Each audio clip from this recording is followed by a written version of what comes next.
Buenas tardes, Doc. Ya está proyectada, no sé si puede ver. A ver, ahorita sí, porque no estaba puesto, pero bueno, ya, empecemos. Empecemos, lean. Bueno, en nuestro caso se trata de una paciente femenino de 42 años, mestiza, nacida en Quito, con lugar de residencia en San Antonio de Pichincha, divorciada, bachiller, que es cajera de supermercado, es católica, diestra, no conoce su grupo sanguíneo, no refiere alergias, y la dirección de su domicilio es la avenida de Lulumbamba y Museo Solar. Aumenta, o cómo es, hazle más zoom para ver Ya, mejor. Doc. Ya me estoy haciendo viejo ya, tanto dar clases a alumnos de séptimo semestre. Ahí puede ver bien. Sí, ahí mejor, Ya. ahí es chévere. Ya, A ver, antes de continuar, ¿quién está en este grupo? en orden de lista sería Cárdenas Yaritza, A ver, espérate, Yaritza. ¿Ya? ¿Quién más? Payacho Paola Payacho Paola, ya. y Proaño Paula. Paola. Ya, continúa. Ya. En el motivo de consulta tenemos el control de insuficiencia córtico suprarrenal primaria, enfermedad de Addison. A Caracas, ¿ya? Ya. La enfermedad actual, paciente refiere que desde enero del 2021 presenta hiperpigmentación cutánea. En agosto del mismo año se añaden náuseas, astenia, palpitaciones y pérdida de peso. En octubre acude a médico particular, donde se realiza exámenes de laboratorio obteniéndose valores de cortisol AM 3.9 microgramos por decilitro y cortisol PM 3.2 microgramos por decilitro, el cual pide revaloración por especialista. Bien, paremos ahí. Aquí tenemos cosas interesantes, vamos a revisar. Con el grupo vamos a revisar cosas un poco más profundas, pero van a ver que me voy a tener en algún momento a decir, hasta aquí es del médico general. Y de hecho me parece que esta derivación en este momento, excelente, ahí tenía que haber sido derivado. Primero, saber las manifestaciones clínicas de la insuficiencia suprarrenal y pensarla y diagnosticarla es excepcional. Es una enfermedad rara desde el primer nivel de atención, es decir, que un médico general vea a un paciente con insuficiencia suprarrenal es más bien raro. Pero curiosamente es relativamente fácil de diagnosticar. Vamos a ver por qué.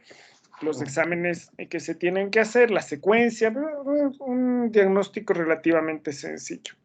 Deja de compartir, por favor, Paula, que creo que está compartiendo para compartir yo, que ya tengo todo listo.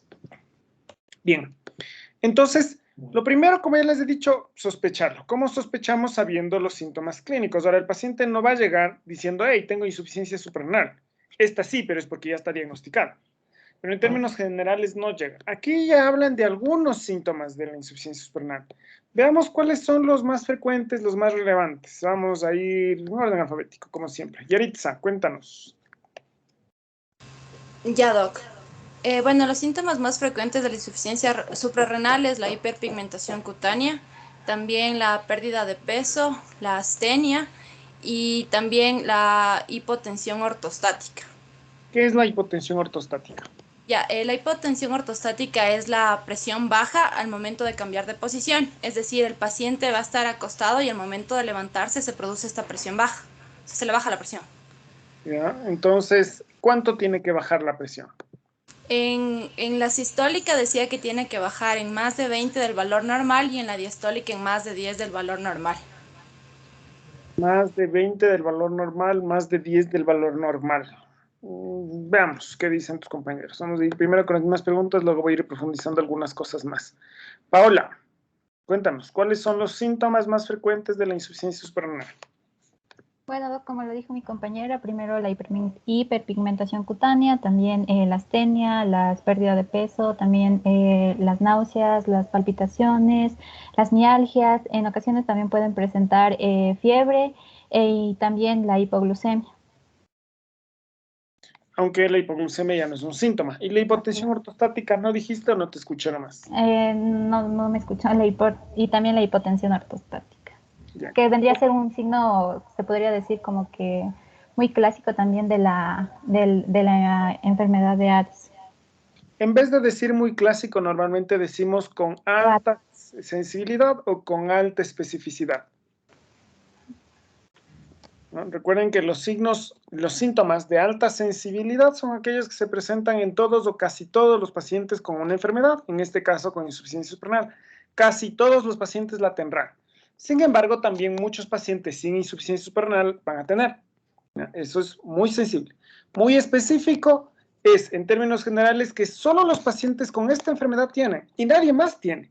Sin embargo, de lo cual, a pesar de que solo este paciente tiene, solo los pacientes con insuficiencia suprarrenal, no es suficiente para decir que no la tengan.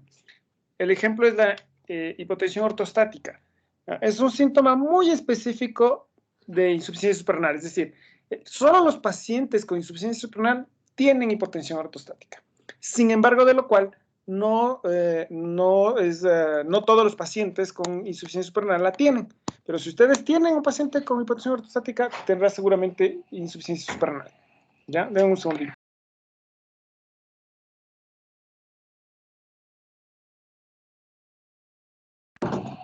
Ya. Entonces, estamos en esto. ¿Cómo defino la hipotensión ortostática? ¿Cómo sé si un paciente tiene hipotensión ortostática? Paula era, ¿no? Paola, sí. Paola. ¿Estamos Ya, con Paola o con Paula, por cierto? no sé, Paola ahorita. Ya. No, la que contestó Sí. hace un ratito. Ahora, recién acabo de decir que hay Paola y Paula. Ya, Paola. Vamos a cambiarles por ahora para Fernanda y Alejandra. Fernanda. Ya. Vaya a ponerle 0 a la una haciendo la otra, aunque capaz que a las dos les ponemos 0, ¿no? Pero de todas formas, intentaremos que no nos parezca tan indiscriminado el asunto. Entonces, Fernanda. Sí, Doc. ¿Me podría repetir la pregunta, por ¿Cómo favor? se define la hipotensión ortostática? Ya, la hipotensión ortostática en sí se define como la disminución de la presión al momento de cambiar de posición. Por ejemplo, aquí la paciente nos puede referir que al momento de que estaba sentada estaba bien y al momento que se levanta empezó a tener mareos o empezó a ver que todo le daba vueltas. A ver, ahí estás diciendo dos cosas que son excluyentes en sí misma. Primero dijiste la reducción de la presión arterial y luego dijiste el mareo. ¿Qué mismo es la hipotensión ortostática? La reducción de la presión, ajá. Ya. ¿Cuánto? Bueno, yo leí que eran, como dijo mi compañera, igual, tiene que ser menos o disminuir al menos el 20 miligramos tanto para la sistólica y para la diastólica. ¿Qué ha sido? Pues miligramos. Milímetros de mercurio. Ya. Disminución de 20 milímetros de mercurio de la presión arterial.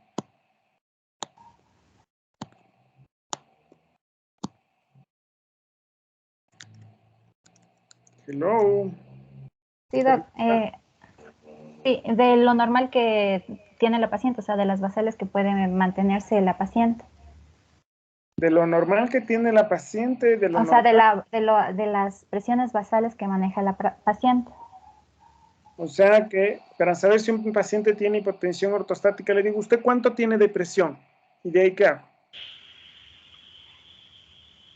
De ahí, o sea, debería medirle la presión arterial en ese momento que se haga consulta y más o menos dándonos cuenta de los valores normales que siempre pueden marcar, que sería 120, 80 milímetros de mercurio, podríamos utilizar ese como nuestro valor de referencia en caso de que la paciente no sepa sus valores basales y de ahí disminuirle. Veamos. Alejandra. Sí, Doc.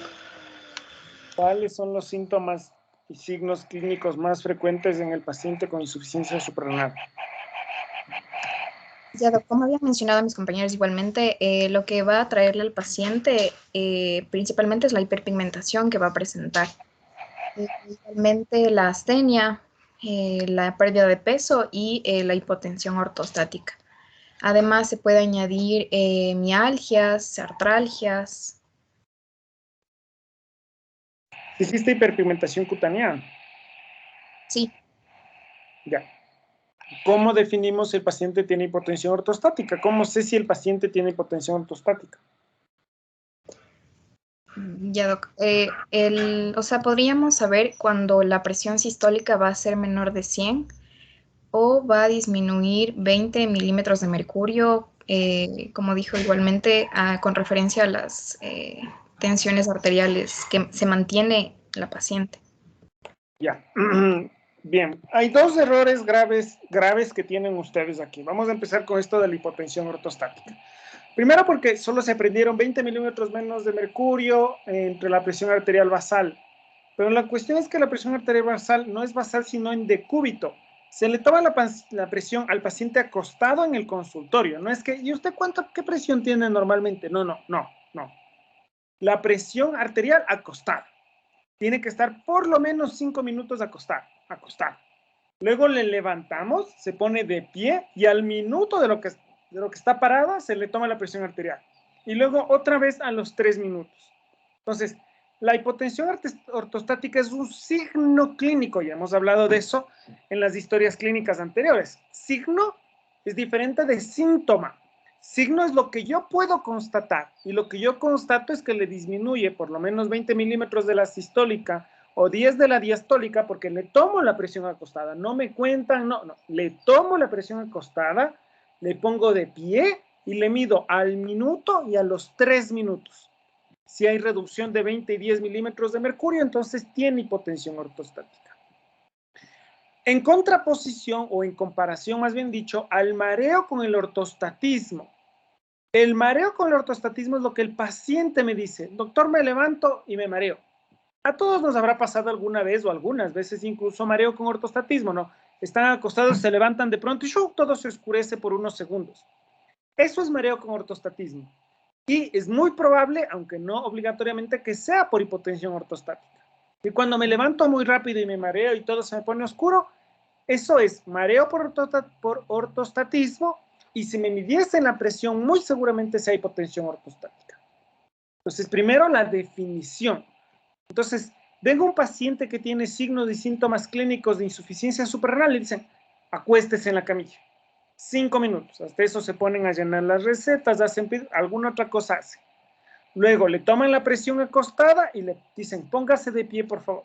Se pone de pie sin tomarse de ningún lado, sin arrimarse, como diríamos, y le tomo la presión al minuto. Y luego sigue sin arrimarse y a los 3 minutos le vuelvo a tomar la presión. Entonces, la historia clínica debería tener eso. Pues uno va al examen físico y chan, no hay. Aquí debería decir presión arterial de cúbito y luego de pie 1 minuto, tantos milímetros de mercurio, 3 minutos. Así debería decir. ¿Ya? Hipotensión ortostática y ortostatismo. Vamos a un segundo error conceptual grave que ustedes tienen. Van a ver que yo hice bien la pregunta. Ustedes han visto películas repetidas, ¿no es cierto? Como estas clases que ven una vez y luego ven otra vez y dicen: ve, no me di cuenta de ese detalle. El detalle es que yo les pregunté cuáles son los signos y síntomas clínicos de la insuficiencia suprarrenal. Nunca dije primaria y nunca dije Addison. Vamos a ver por qué hago esta aclaración. Vamos desde abajo para arriba. Vamos con Paula. ¿Por qué se da la hipotensión ortostática? ¿Por qué se da la hiperpigmentación en el paciente con insuficiencia suprarrenal primaria?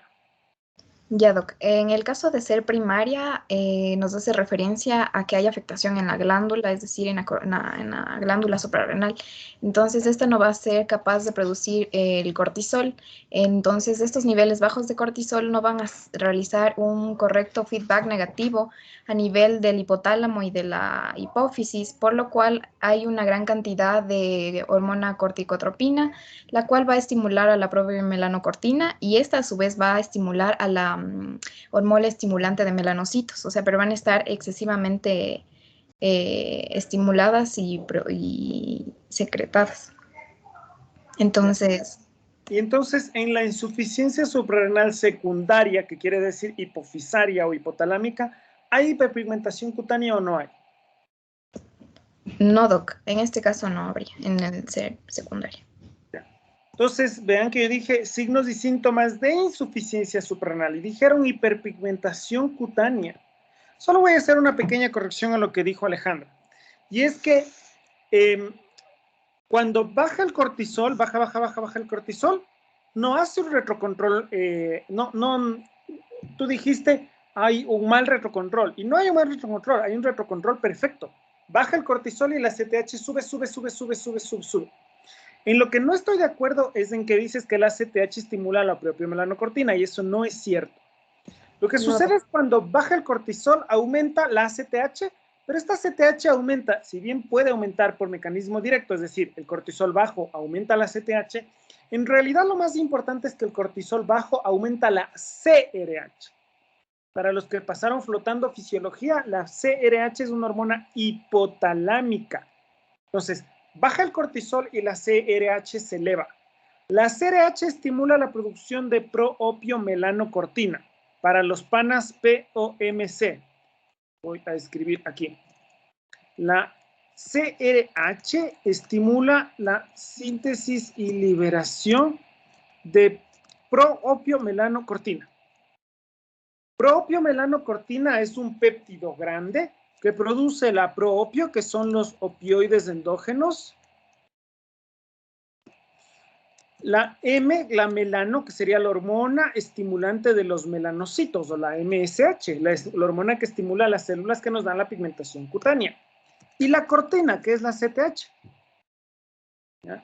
Entonces, cuando el cortisol baja mucho, se eleva la CRH, vamos a decir, se eleva la CRH y por tanto se fabrica más propio melanocortina.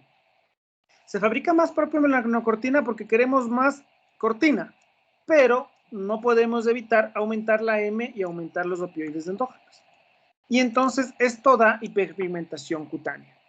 Cuando el daño se da en la glándula suprarrenal. Porque si el daño es hipofisario, entonces no se produce propio melanocortina. ¿Ya? No se produce. Entonces, por tanto, no solo que no vamos a tener hiperpigmentación, los pacientes con insuficiencia suprarrenal secundaria, o sea, hipofisaria, suelen tener palidez y no hiperpigmentación. Que por cierto no es lo mismo, ¿no? Palidez es tener menos hemoglobina en el cuerpo y que se pueda ver en las mucosas, e hiperpigmentación es tener mucha melanina. Son dos cosas diferentes, pero finalmente opuestas en la semiología dermatológica. ¿Ya? Entonces, ahí. Bien, vamos a las preguntas más capciosas. Tengo un paciente con mareo con el ortostatismo, doctor, me levanto y me mareo. ¿Ya? Me han dicho que tengo la presión baja. Entonces voy y digo, puede ser que tenga insuficiencia suprarrenal, le acuesto, le mido la presión arterial acostada, le mido de pie, al minuto, a los 3 minutos, tiene hipotensión ortostática. Tenía la presión acostada a 110-80, le levanté y me dio 80-60, y al minuto siguió con 80-60. ¿Ya? Usted parece que tiene insuficiencia suprarrenal. Le veo la hiperpigmentación cutánea se da en todo lado, pero sobre todo en los pliegues de las manos y en las uñas, y también en la parte interna de los labios. ¿Ya? Entonces digo, bueno, puede tener insuficiencia suprarrenal. Le voy a pedir este examen. Fernanda. Sí, doc. ¿Y qué?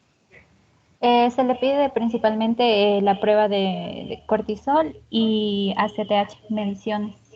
Cortisol y ACTH. Le mandas el pedido y la señora regresa con los resultados. Veamos qué nos dice Yaritza. Ya para no cambiar. No hay cómo decirle a Alexandra porque nos podríamos confundir con Alejandra. Qué desgracia. Yaritza, ¿qué examen le pides?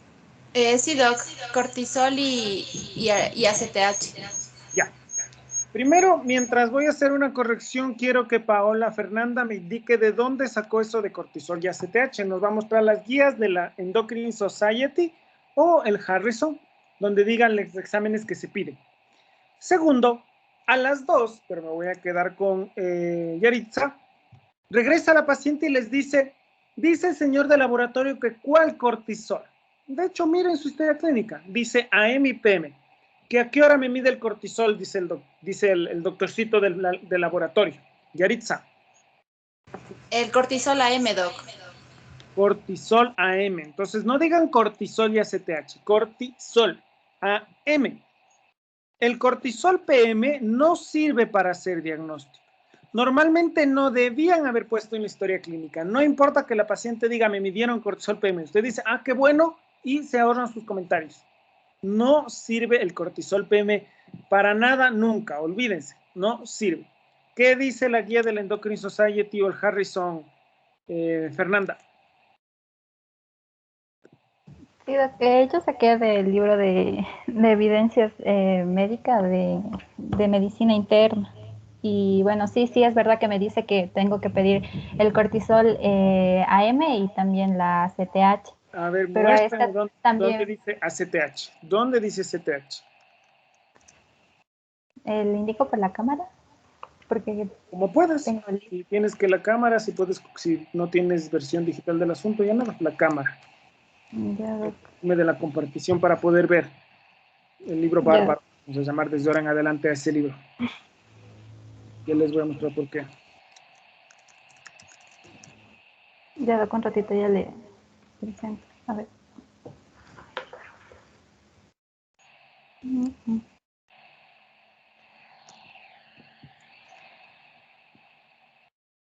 Ahí te vemos, pero no queremos verte a ti.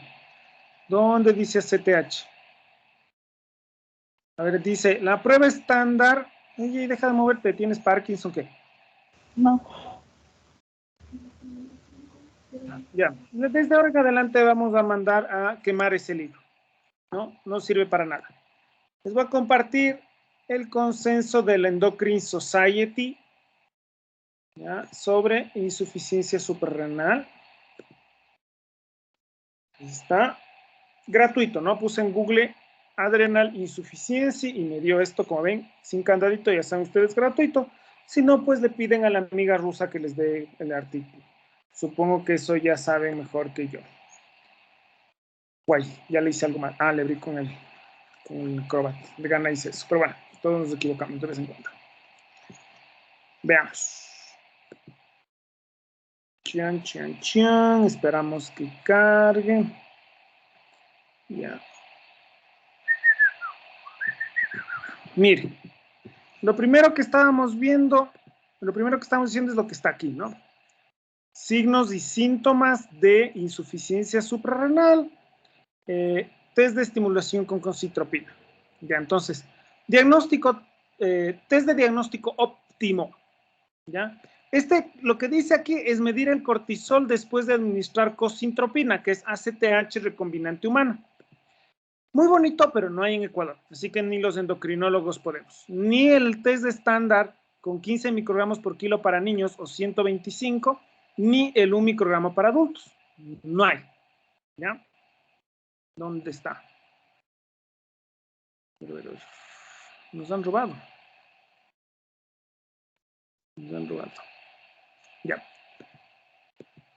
Si el test de estímulo con concitropina no está disponible, sugerimos la dosificación de cortisol AM en combinación con la CTH, si es que hay sugerencia de insuficiencia suprarrenal primaria. Debería decir aquí, ¿dónde está primaria?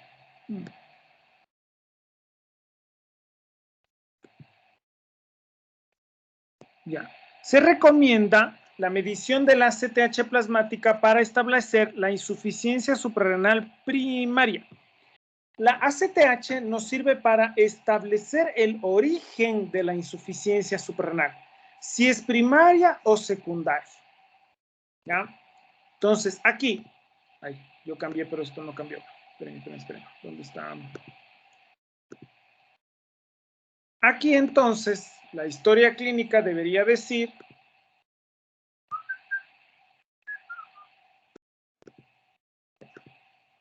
Entonces, esta historia clínica debería decir, en octubre, obteniéndose valores de cortisol, suponiendo que el paciente sabe esto, ya lo hemos discutido varias veces. 3.91, el cortisol PM no debería estar en la historia clínica. Ya sé que ustedes van a decir, es que el paciente le hicieron. Sí que me importa, no pongan. Y no se realizó ACTH, según dice. ¿Ya? Entonces, esto nos falta en esta historia clínica.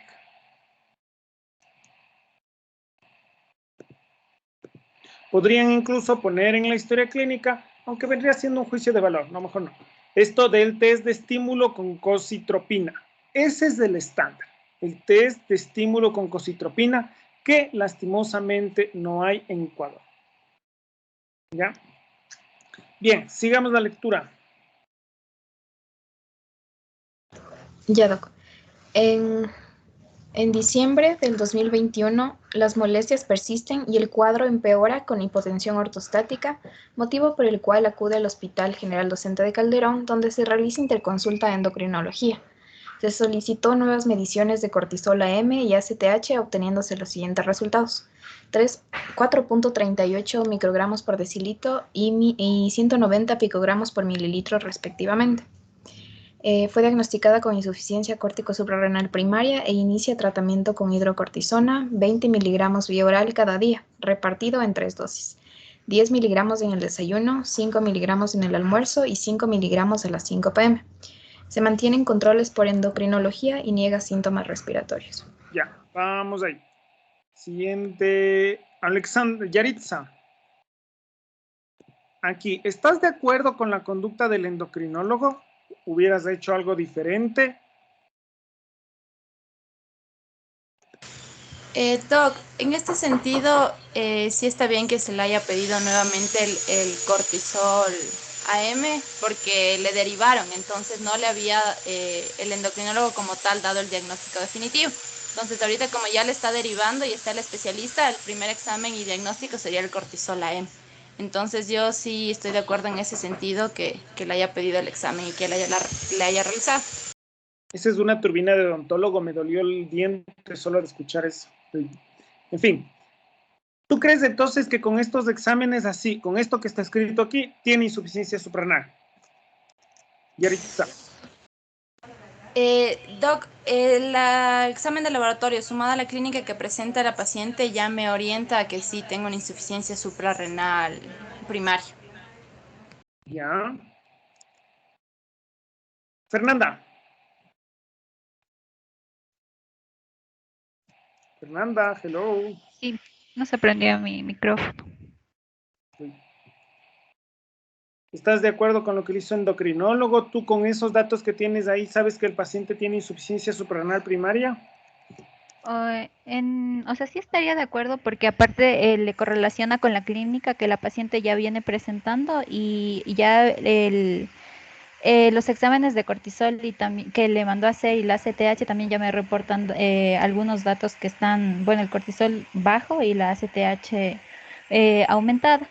Pero también podría haber utilizado algún examen de laboratorio como una química sanguínea o algún hemograma. ¿Para qué la química sanguínea y para qué el hemograma?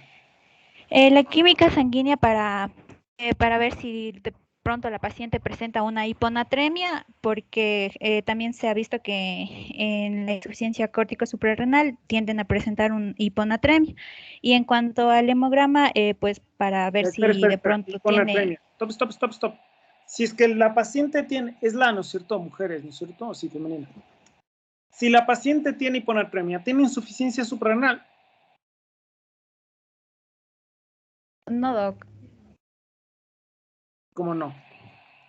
No, o sea, es que podría ser también otro dato que nos ayude, pero Contesta mi pregunta. únicamente Contesta mi pregunta. Esta paciente con estos exámenes, si tiene hiponatremia, tiene insuficiencia suprarrenal. con los datos, con la clínica y con los datos del laboratorio, sí, podría ser que sí. Si es que con esta clínica, con estos datos de laboratorio y no tiene hiponatremia, tiene insuficiencia suprarrenal, También, entonces, sí, ¿para sí qué puede quieres tener. la hiponatremia? Para saber. No sirve. No, Sí, no estoy en contra de no. que se pueda presentar con hiponatremia, efectivamente, pero que no tenga, no descarta el diagnóstico, entonces no te sirve para nada. Misma cosa de la biometría hemática. Si tiene anemia, tiene insuficiencia suprarrenal. Si no tiene anemia, tiene insuficiencia suprarrenal. ¿Para qué quiero un examen que no me va a aportar datos? Para gastar la plata del paciente. Ah, es como es gratis en el hospital de Calderón, entonces le pido nomás porque es gratis.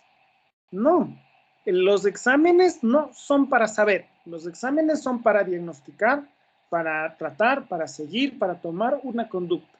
No se piden exámenes para saber, o porque sí. Entonces, por favor. ¿Ya? Bien. Ya.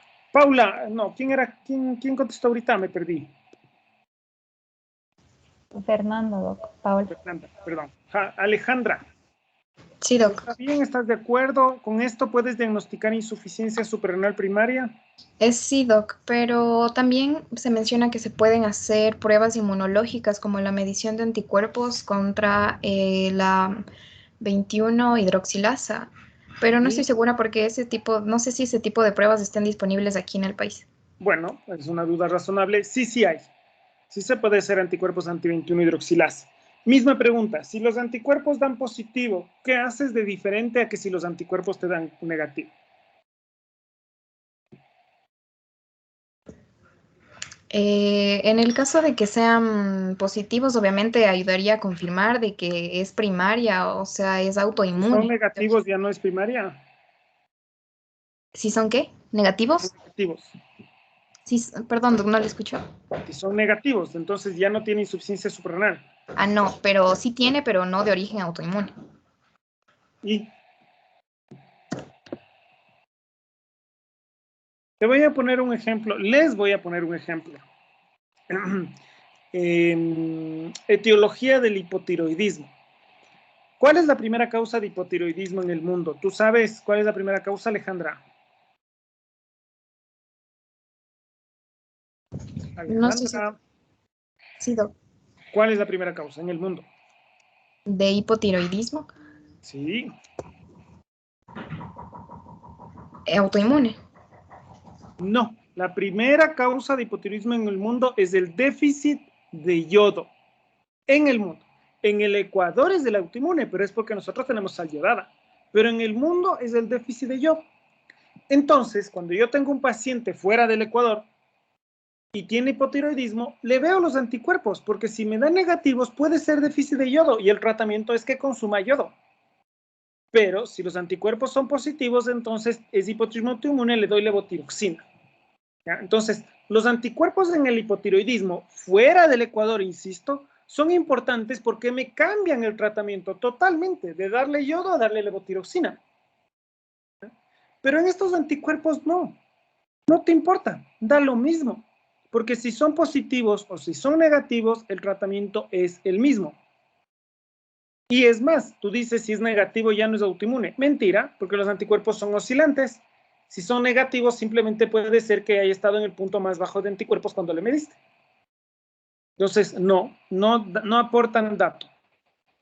Se pueden hacer, de hecho, se hacen el cuadro anticuerpos anti-21 hidroxilasa, pero no aportan nada. No aportan nada. Bien. Ahora, yo no sé si es que esta es insuficiencia suprarrenal primaria. Parece. Pero por un problema de los que escribieron esta historia clínica, no sé. Porque aquí debería decir ACTH 190 y debería decir 3N, por poner un ejemplo. Ni siquiera quiero el valor normal, quiero saber cuántas veces por encima del valor normal está ese resultado de ACTH. Porque para decir que es insuficiencia suprarrenal primaria, no necesito que la ACTH esté alta, necesito que esté el doble de lo normal o más. 2.1, 2.5, 2.8, el doble de lo normal o más. Entonces, tomo el valor de 190 y le divido para el valor normal del laboratorio. Digamos que el valor normal de este laboratorio es 50. Entonces, eso me dará 3.8N. Y ahí puedo hacer el diagnóstico.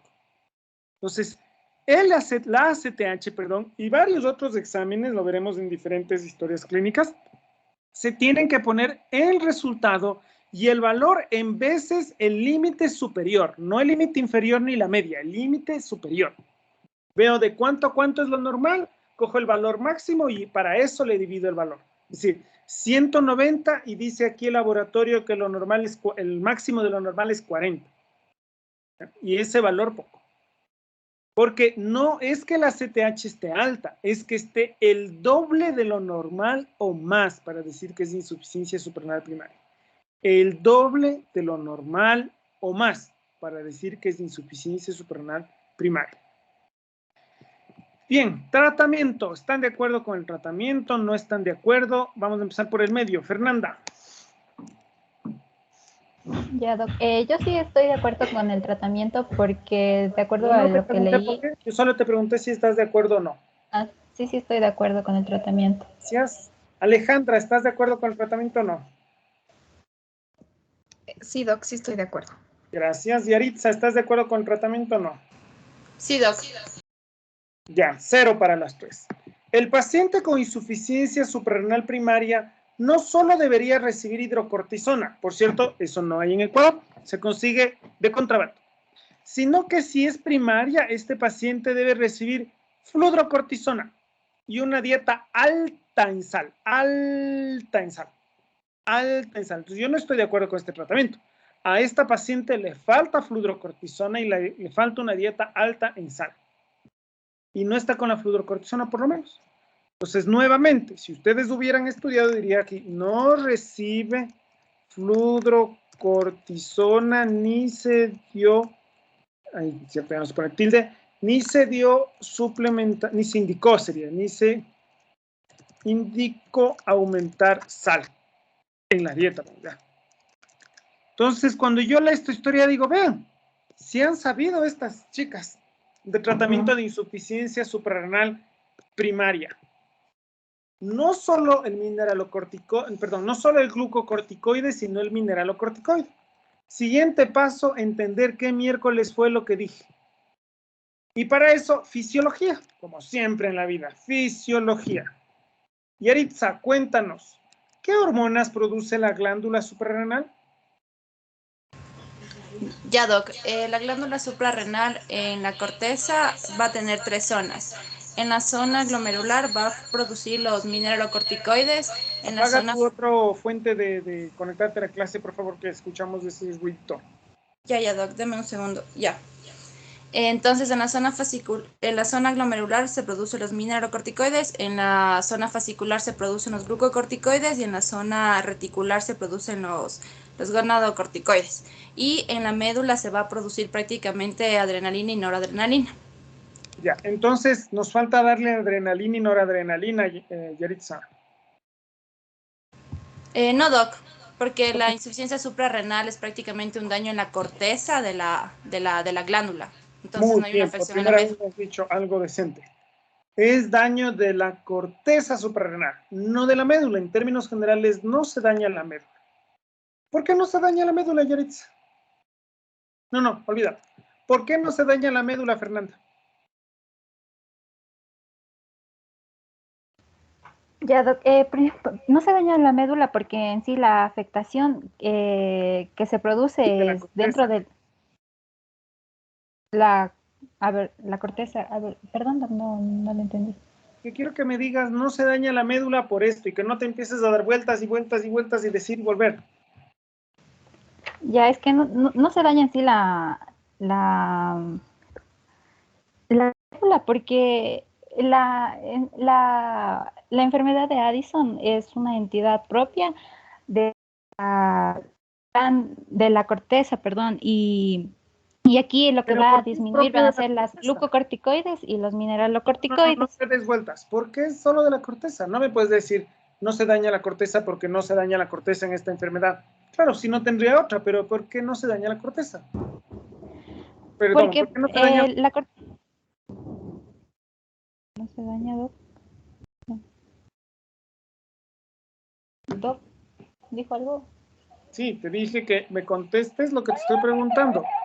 Te pregunté por qué no se daña la médula. Y tú me dices, y tú me contestaste porque la insuficiencia suprarrenal primaria es solo de la corteza. ¿Y por qué solo de la corteza? Eh, Porque, Porque bueno, así sería quiso por Diosito. el origen tal vez, Doc. ¿Pero cuál es el origen? Em,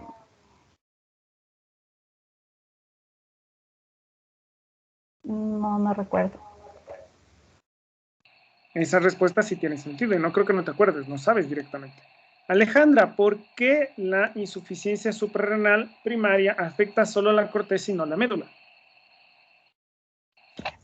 Porque, como dijo mi compañero, es de origen, de diferente origen embrionario y el origen, o sea, la corteza va a derivarse del neuro. No, no es por el origen embrionario. No tiene nada que ver el origen embrionario en todo esto. Vamos, ¿cuál es la etiología más frecuente de la insuficiencia suprarrenal primaria? A mí mismo, yo mismo respondo. Sí. Autoinmune. Ya tienen 0, ya están todo calificados, así que ahorita ya sin calificación. ¿Cuál es la etiología más frecuente? Autoinmune, doc. Pero ¿qué autoinmunidad? Pues, porque la diabetes también, la diabetes tipo 1 también es autoinmune y el hipotiroidismo también es autoinmune. Se generan autoanticuerpos, doc. O sea, ¿Autoanticuerpos contra qué? la 21 hidroxilasa especialmente, doc, contra las enzimas que van a ser parte de la formación de las hormonas de esteroides. Ve qué interesante. La insuficiencia suprarrenal primaria afecta la esteroideogénesis suprarrenal, la síntesis de las hormonas de la corteza suprarrenal. Pero la síntesis de la corteza, de las hormonas de la corteza es una y las de la médula son otra. El problema es que ustedes flotaron fisiología. Si hubieran estudiado fisiología, sabrían que las hormonas de la corteza suprarrenal, la aldosterona, el cortisol, los andrógenos suprarrenales, derivan del colesterol. El colesterol es captado por las células de la corteza suprarrenal y sigue una serie de reacciones químicas que terminarán formando cortisol, aldosterona y andrógenos suprarrenales. Las hormonas de la médula derivan de la de la tirosina o de la fenilalanina, de un aminoácido. La médula suprarrenal toma aminoácidos y le transforma en catecolaminas. Entonces, la insuficiencia suprarrenal ataca solo la corteza porque los anticuerpos son contra las enzimas que forman las hormonas de la corteza. Las hormonas de la médula tienen una vía de formación diferente y por eso no hay afectación. Entonces, por eso no le vamos a dar adrenalina a este paciente, porque no le hace falta. La médula suprarrenal está funcionando, está haciendo su síntesis hormonal normal. La corteza es la que no la está haciendo porque se están destruyendo por autoinmunidad las enzimas que permiten la síntesis de sus hormonas. Listo, sigan leyendo. Dentro de los antecedentes patológicos personales no refiere tampoco antecedentes quirúrgicos, ni antecedentes patológicos familiares, ni transfusionales. Dentro de sus antecedentes vacunales tiene las 2 dosis de la vacuna Pfizer contra COVID-19. Dentro de sus antecedentes gineco-obstétricos tiene la menarquia a los 18 años, ciclos menstruales regulares. Duración de 4 días, inicio de la vida sexual 20 años, una pareja sexual, una gesta y un parto. Tiene un hijo vivo y la fecha de la última menstruación es el 30 de diciembre del 2021. La historia familiar y social: vive en una casa propia de cemento, habitan 2 personas, cuenta con agua, luz, teléfono, alcantarillado e internet, buenas relaciones familiares, no tiene animales domésticos y sí se considera el sustento de la familia. Dentro de sus hábitos y estilos de vida, come de 3 a 4 veces al día y no realiza actividad física. El día anterior, en el desayuno, tomó una taza de café, pan blanco y 2 huevos revueltos. A la media mañana una manzana verde. Al almuerzo sopa de fideo acompañado con el segundo plato una porción de arroz con menestra de lenteja y papa. A la media tarde una taza de té de menta y 3 galletas y no cenó nada. Dentro de los hábitos fisiológicos, miccional 5 veces al día y defecatorio 2 veces al día. Tiene 6 horas de sueño al día y menciona que es de sueño reparador. Niega hábitos de alcohol, tabaco y drogas, y dentro de sus medicamentos está la hidrocortisona, que se mantiene en 20 miligramos. Los signos vitales. La hidrocortisona se mantiene en 20 miligramos, pero 20 miligramos que cada semana, cada mes, cada día, cada hora, cada 30 minutos. Ya, entonces eso tienen que poner, no solo eso, sino la dosificación, está bien como estaba, o sea, esa es la dosificación correcta. Entonces eso se tiene que aclarar, no es lo mismo insulina 30 unidades por día que insulina 20 en la mañana, 10 en la noche, por poner algo, ¿no? Y esto igual. Porque hay médicos que ponen ahí. Hay médicos que ponen la hidrocortisona 2 veces al día. O sea, sí es caso se han visto. Continúo. Sí, por favor. Los signos vitales: tiene una presión arterial 105/62 milímetros de mercurio, la frecuencia cardíaca 85 latidos por minuto, frecuencia respiratoria 20, a la temperatura 36.5, saturación 98% al aire ambiente, peso 51.95 kilogramos, con una talla de 1.63 centímetros, que da un índice de masa corporal de 19.55, que entraría dentro del rango de la normalidad. Tiene una escala de Glasgow de 15/15, un perímetro de cintura 68, un perímetro de cadera 72 y un índice de cintura-cadera 0.9.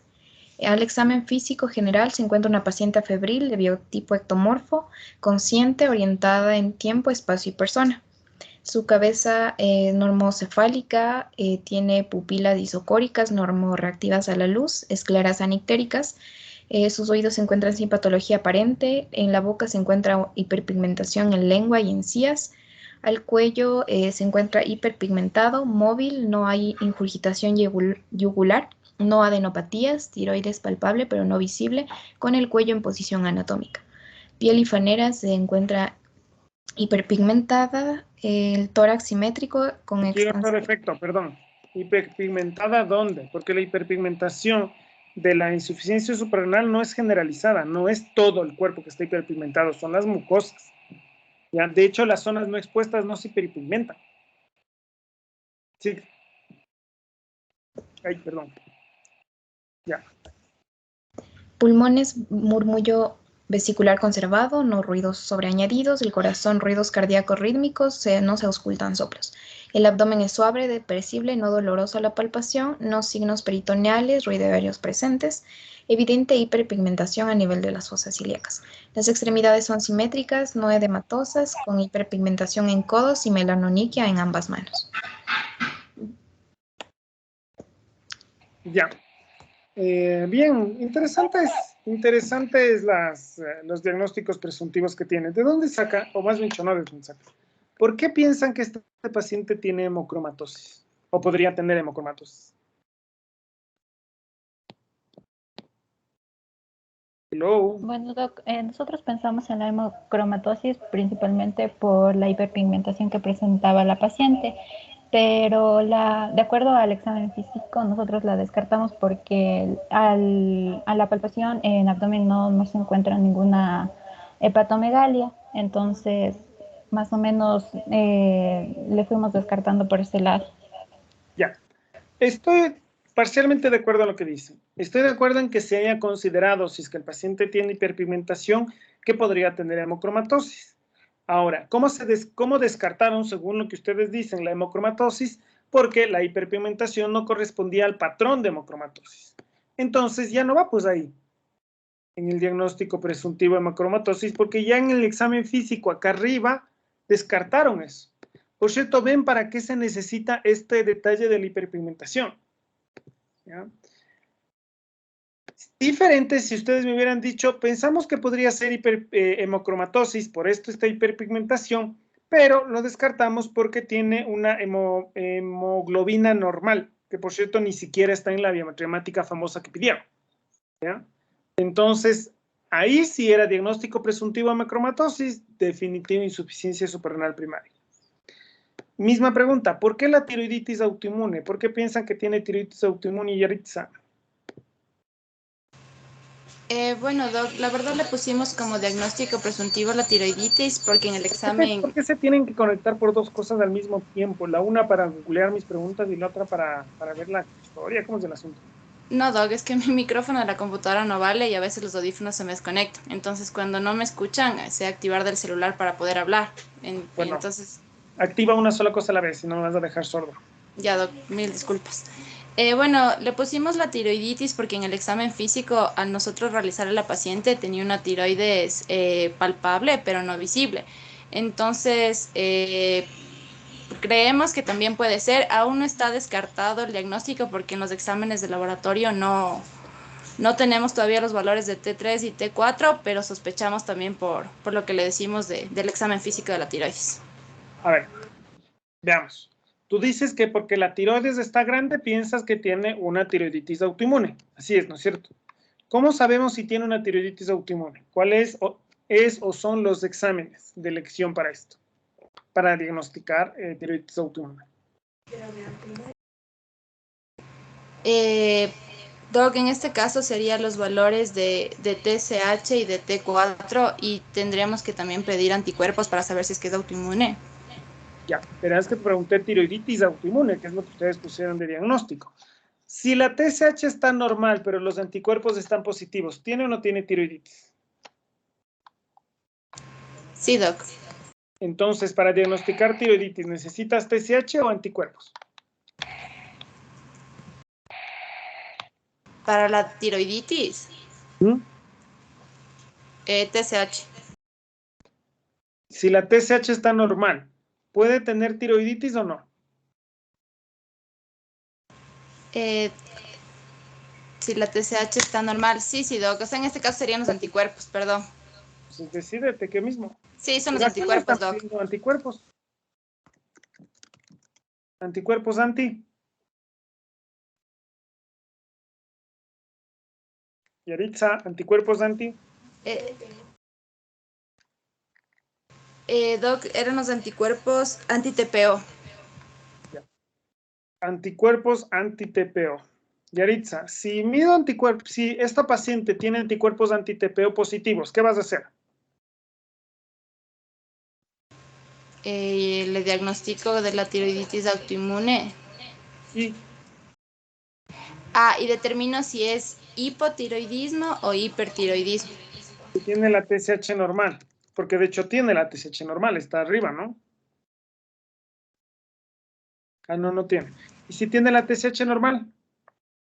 Me baso en el valor de la T4, Doc, para saber si es un hipertiroidismo primario o un ¿Y la hipertiroidismo. T4 libre es normal? Ahí sería un eutiroidismo. ¿Y qué haces? La verdad no entiendo bien, Doc, no sé qué haría. ¿No entiendes o no sabes qué harías? No sé qué haría. Entonces, ¿para qué pides un examen si no sabes qué vas a hacer con el resultado? Aquí el detalle es que la tiroiditis autoinmune no tiene tratamiento. O sea, no importa si un paciente tiene tiroiditis autoinmune, no se trata. Lo que se trata es el hipotiroidismo. Y el hipotiroidismo se diagnostica con TSH sola. Solita, sola. No hace falta pedir T4 y menos T3. Menos T3. A ese punto quería llegar. ¿Por qué te pregunté esto? Porque si el paciente tiene tiroiditis, tiene anticuerpos de antitiroperoxidasa positivos, pero tiene el perfil tiroideo normal, no se le hace nada, no tiene tratamiento. Lo que se trata es del hipotiroidismo y eso se diagnostica con TSH sola.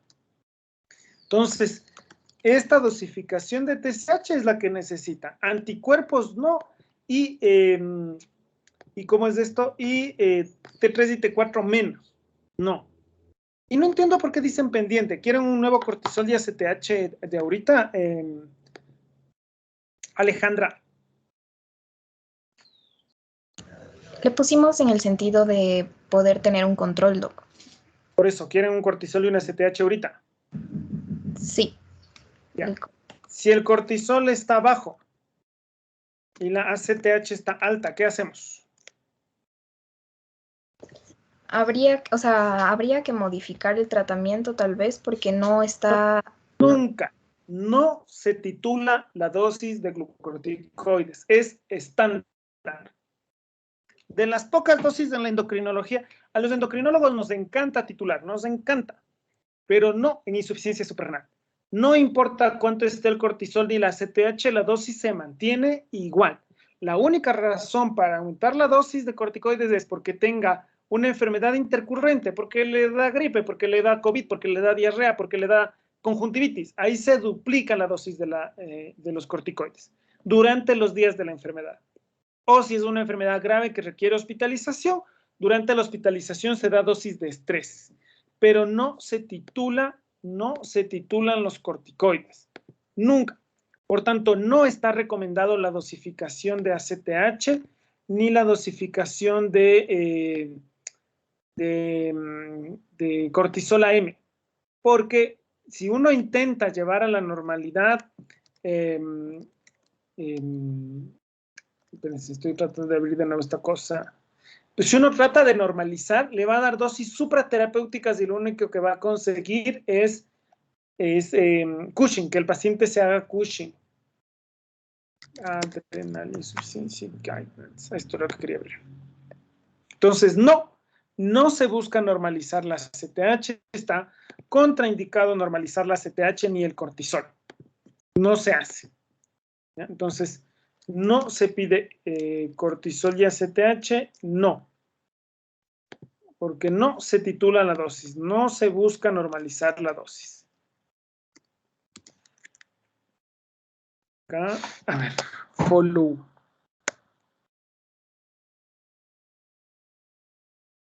Aquí está. Entonces, déjenme modificar lo que les estoy compartiendo. Aquí está. Dice, en niños, ¿no? Sugerimos monitorizar el reemplazo de corticoides por evaluación clínica, incluyendo velocidad de crecimiento. Ah, ese es niños, perdón. En niños. Entonces, recomendamos que si es que hay sospecha de crisis suprarrenal, entonces se administre 100 miligramos de hidrocortisona en bolo y luego infusión continua endovenosa o cada 6 horas. Si la hidrocortisona no está disponible, la prednisona es una opción. Para la prevención, recomendamos con esteroides, equipado. Ah, sí, deben ser vistos por un endocrinólogo, evaluados anualmente con signos y síntomas, búsqueda de enfermedades autoinmunes, como la diabetes mellitus, enfermedad tiroidea, educación. Como ustedes ven, no dice en ningún momento medir ACTH. ¿Ya? Entonces, no se mide la ACTH en los pacientes con insuficiencia suprarrenal en el seguimiento. No se normaliza. Hidrocortisona, otra vez les voy a cambiar. Hidrocortisona, fludrocortisona, les faltó en este paciente. Y algo de este caso clínico que les va a servir para los otros, es que el paciente con insuficiencia suprarrenal no debe ser tratado por médico general, debe ser tratado por endocrinólogo. Entonces, el plan terapéutico, esto está bien hasta ahí. O sea, hay dos opciones de que ustedes podrían haber contestado esto. La una es hidrocortisona y fludrocortisona, 0.1 miligramos QD con el desayuno. Esa es la una opción, opción A. La otra opción, que de hecho es mucho más válida, es dirigida por endocrinólogo. Plan terapéutico le tiene que ver el endocrinólogo. ¿Ya? Entonces, o ponían esto o ponían esto, dirigido por endocrinólogo. ¿Ya? La insuficiencia suprarrenal no se maneja en medicina general, se maneja en endocrinología. Para evitar desperdiciar la plata en todo esto. Todos estos exámenes, todos innecesarios. El control de la insuficiencia suprarrenal es: toma la medicación, señora, se siente bien, acuéstese, le voy a tomar la presión, se para, le tomo la presión al minuto, a los 3 minutos. Y le ahorré al paciente, todo esto que ustedes piden innecesariamente, unos $50 al paciente. No, pero se ve en el hospital de Calderón, ahí es gratis. Ni madres, porque ahorita no están haciendo casi ningún examen, y aunque lo estuvieran haciendo, es una plata que es de todos, así que más razón para cuidar. ¿No? Entonces, todo esto, plata botada a la basura. En el caso de ustedes, la plata botada a la basura significa 0. Punto menos. Preguntas sobre la insuficiencia suprarrenal, sobre la historia clínica.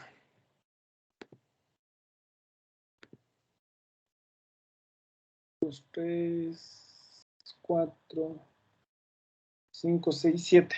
Voy a poner 5 sobre 10 en la historia clínica. Para que vean mi infinita bondad. No hay preguntas. Y entonces vayan a estudiar. No se piden las cosas para saber, porque sí. Todas tienen una razón para pedirse. Todas, todas. Todas las cosas tienen una razón para pedirse los exámenes. Porque el paciente con insuficiencia suprarrenal tiene anemia, pero ya está tratado. Y no tiene por qué tener anemia, salvo que la historia clínica me dijera tiene sospecha de anemia, que por cierto la anemia también causa hipotensión ortostática. Listo, nos vemos el miércoles entonces. Perdón que le moleste, tengo dos duditas. Claro. No le escuché muy bien eso de alta sensibilidad y alta especificidad en cuanto a síntomas y signos. O sea, perdón. Verá, alta sensibilidad quiere decir un signo, un síntoma o un examen que si el paciente tiene insuficiencia suprarrenal me da positivo, pero cualquier otro paciente podría tener también este signo. La astenia es un signo, un síntoma, perdón, la astenia es un síntoma altamente sensible a insuficiencia suprarrenal. Todos los pacientes con insuficiencia suprarrenal tienen astenia, todos, toditos, todos, pero también tienen astenia por anemia, por hipotiroidismo, porque no duermen bien en la noche, porque están estudiando, ¿no? Astenia. Es muy sensible porque los pacientes con insuficiencia suprarrenal todos la tienen, pero también muchos otros pacientes sin insuficiencia suprarrenal tienen astenia. ¿Ya? Y en la especificidad, la hipotensión ortostática. ¿No? Las personas pueden tener mareo con ortostatismo, pero no hipotensión ortostática.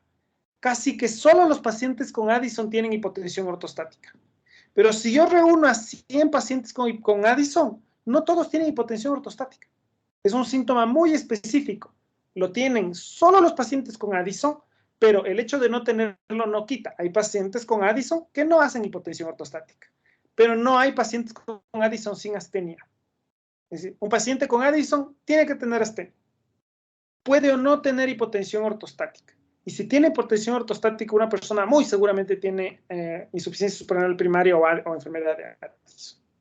Entonces, los síntomas, signos de exámenes sensibles son aquellos que diagnostican a todos los pacientes con tu enfermedad y unos cuantos que ni tienen tu enfermedad. Y los signos, los síntomas, los exámenes específicos son los que diagnostican a los pacientes que solo tienen tu enfermedad. Solo tienen tu enfermedad. Pero ahí en cambio se te escapan pacientes con enfermedad sin ese signo, síntoma o examen. Lo que es como decir que si es específico es patognomónico esto, por decirlo así. Sí, patognomónico, pero en general el término patognomónico se refiere a un signo, síntoma o examen que solo se ve en esos pacientes. Es un término muy absoluto, patognomónico. ¿A qué me refiero? Ya no hay cosas patognomónicas. El McBurney es patognomónico de apendicitis. Todos los pacientes con apendicitis tienen McBurney, o todos o casi todos tienen McBurney. Y solo el McBurney es en pacientes con apendicitis. Yo no tengo McBurney por una litiasis urinaria. No es. Entonces, el término absoluto, el término patognomónico es una herencia que tenemos que no sirve en medicina basada en la evidencia. No existe el examen patognomónico. Entonces, sensibilidad es el examen, el signo o el síntoma que se ve en todos los pacientes con tu enfermedad. Todos los pacientes con Addison tienen astenia, pero también tienen astenia personas que no tienen Addison. Y el específico es el signo, síntoma o examen que solo tiene tu enfermedad. Solo el Addison tiene hipotensión ortostática, pero hay pacientes con Addison que no tienen hipotensión ortostática. Entonces, normalmente uno se juega en combinaciones. Para hacer un diagnóstico de insuficiencia suprarrenal primaria, lo que hago es una combinación de un examen de alta sensibilidad, hipotensión ortostática, cortisol AM bajo, con uno de alta especificidad, hipotensión ortostática. Y tiene los dos diagnósticos. Y eso se tienen que hacer con probabilidades pre-test y post-test, que se supone que ustedes les enseñan en medicina basada en evidencia. No sé por qué estamos discutiendo de esto. Pero esa es la idea. ¿Alguna otra pregunta? Solo una pregunta, bueno, más que pregunta es una recomendación, Doc. Aparte del Endocrinology Society, ¿qué otra bibliografía podemos revisar, aparte de Harrison? Ya, verán, ustedes pueden revisar Harrison. Y si el Harrison dice, les voy a poder aceptar por alto, es decir, si el libro que presentaban ahora era Harrison y decía alguna inconsistencia, decíamos, vean, la guía del Endocrine Society, el estudio, el metaanálisis dice algo diferente, que es raro, pero es posible con los libros. ¿Ya? Entonces, el Harrison deberían ustedes aprender. Luego, para las enfermedades de la tiroides está la Asociación Americana de Tiroides, la ATA. Cualquier cosa de tiroides es de la ATA. Ahí está. Nódulo tiroideo, hipotiroidismo, hipertiroidismo, todo lo que significa tiroides está en la ATA, la Asociación Americana de Tiroides. Las enfermedades, la diabetes está en el consenso del ecuatoriano, si no, pues tienen las guías de la Asociación Americana de Diabetes, las guías de ADA, que son grandísimas. ADA deben saber los endocrinólogos y los diabetólogos, un médico general que sepa ADA, que bueno, pero es como tiene mucho, ¿ya? Pero está bien, sí, una buena bibliografía. Y para todo lo que no es tiroides o diabetes, están las guías de la Endocrine Society. Ahí está todo lo de suprarrenales, lo de hipófisis, todo lo demás está en las guías de la Endocrine Society. Y todas son gratuitas. Todas las guías de ATA son gratuitas, la guía de ADA es gratuita y todas las guías de la Endocrine Society son gratuitas. Ya. Muchas gracias, Doc. Listo. Nos vemos el miércoles entonces. Chao, goodbye. Hasta luego, Doc. Chao. Hasta luego, Doc.